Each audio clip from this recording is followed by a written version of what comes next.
Hey, give this video a thumbs up, subscribe, and ring the bell for future notifications of all other videos. Well, now you got me dancing. Happy Monday, and welcome to the series of Monday Money Talks here on Life According with Rico. I want to say thank you for joining, thank you for watching. And on Monday Money Talk, we always go over the one stock that we're currently tracking just for this channel, just for this reason. Of course, we have other stocks, but this is the one that we want to show and track. So those of you who are looking to get into investing, we talk about a little bit about the stock, how to get a stock, all that good stuff, as well as we will be talking about one topic about money, about finance. I'm not a financial consultant. I'm not any financial banker type person. I'm just your average Joe that start out late. My dad had told me about stocks when I was younger. I just never listened.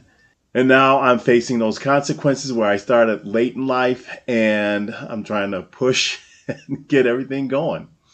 So with all that being said, let's look at the tracker, and then we will get into today's topic. Okay, the dividend tracker. Let's go through it. As of today, 9/16/2024, Johnson & Johnson stock. Dividend payout terms quarterly, NYSE ticker symbol, J&J. It's equity stock. That's what it's considered. The cost per share today is $166.90. Last week, $166.74. Not much has changed.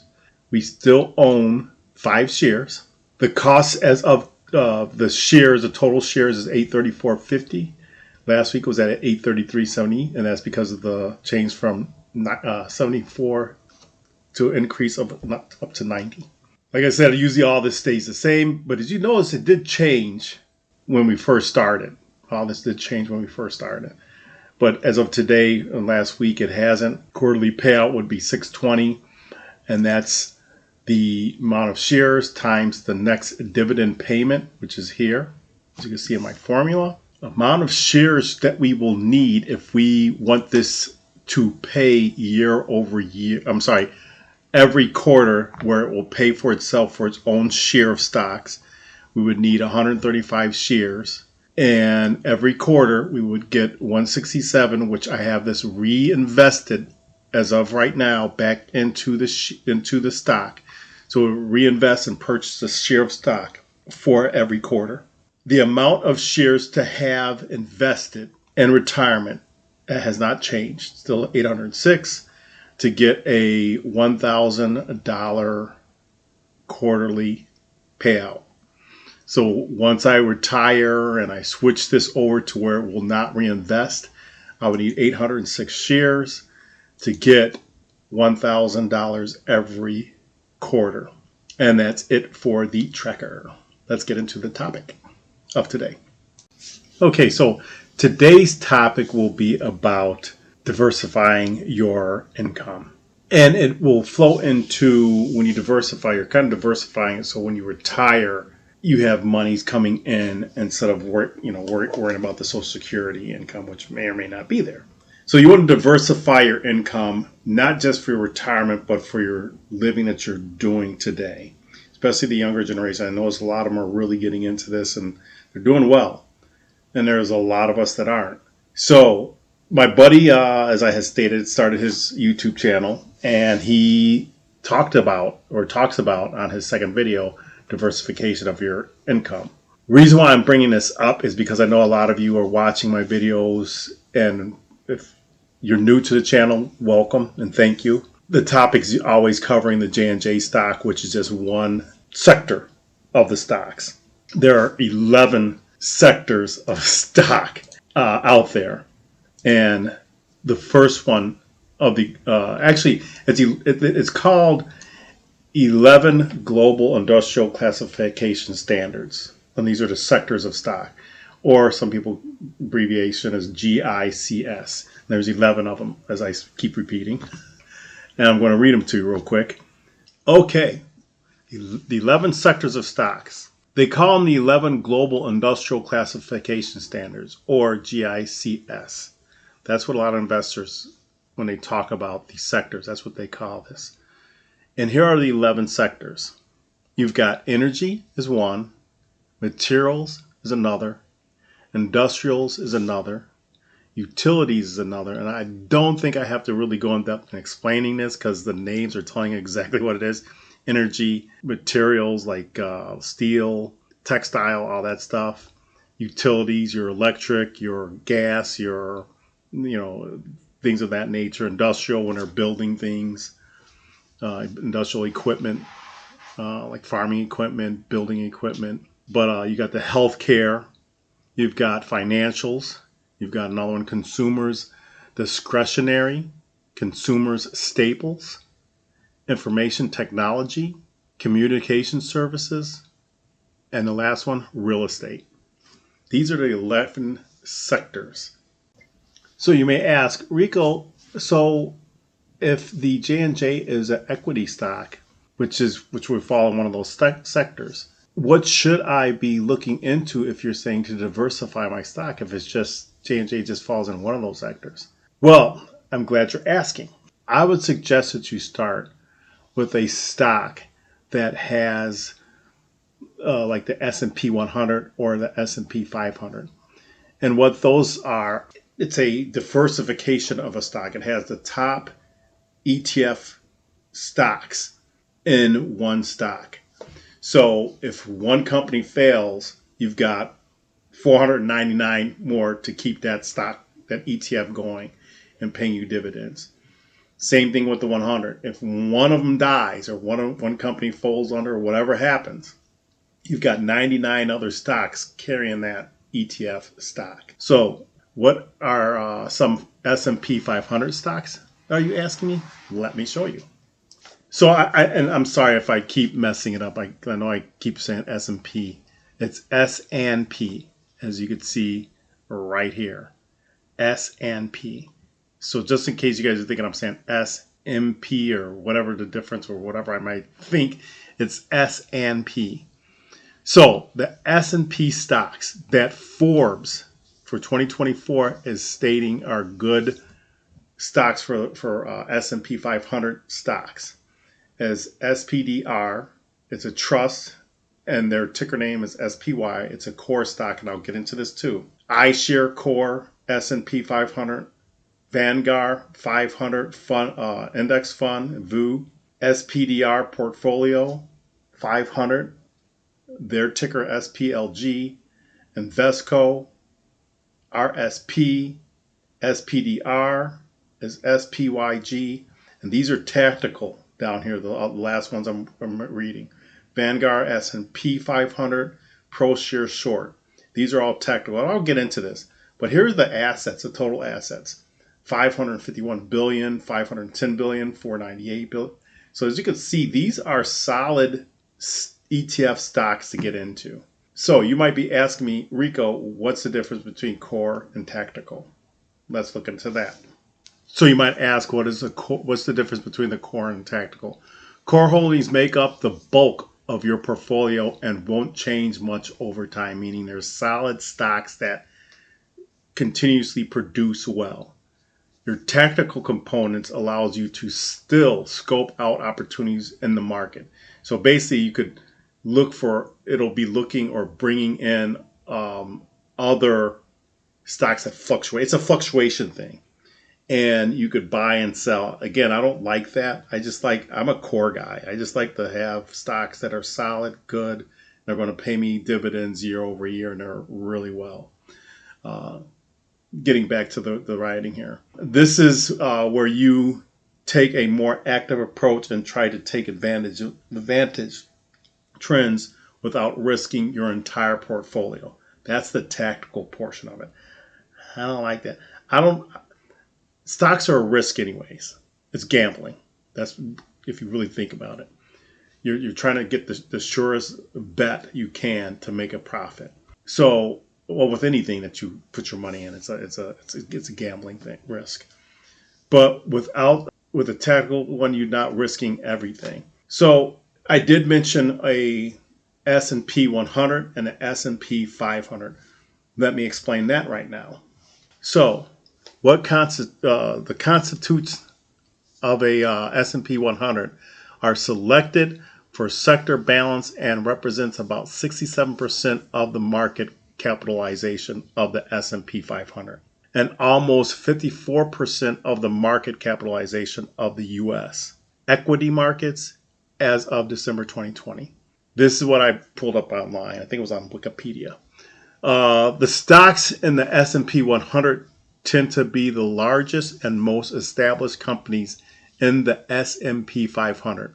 So that S&P ETF that you get that's a 100, has the 100 top companies, those would hold majority of those aristocrat stocks or ETF stocks.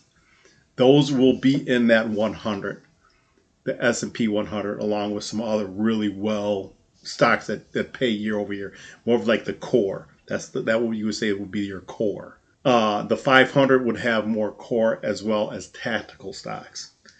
The reason why I say to invest in like a S&P 500 or 100, they're not cheap stocks to get into, and I'll pull up a screen real quick and show you, and as well as show you what one of those S&P 500 the stocks that it has in there.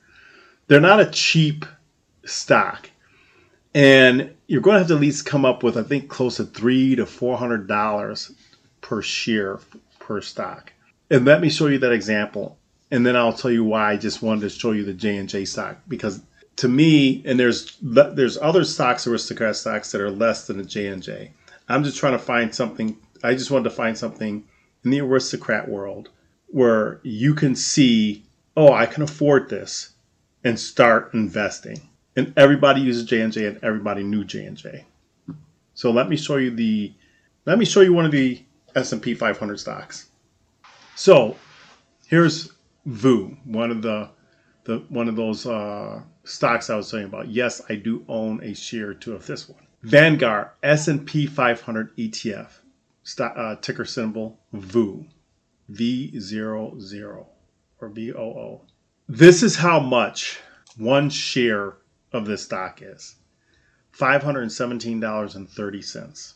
I didn't think it was wise for me to start off with this stock because of it's at $517 and no, it went down 28 cents. I don't think somebody can keep buying this stock every month. It's expensive. But if you do if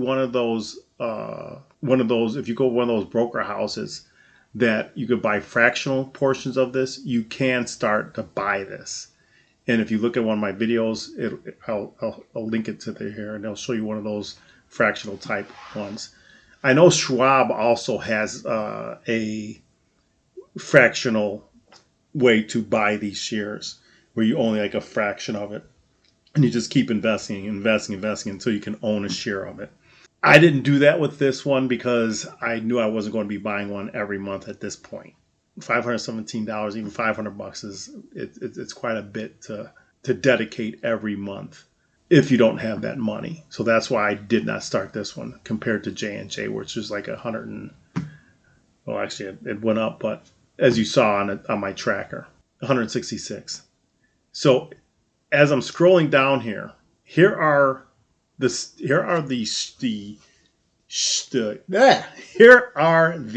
sectors and shares of stocks in this S&P 500 Vanguard ETF. They have Apple, they have Microsoft, they have Nvidia, they have Amazon, they have Meta, they have Google.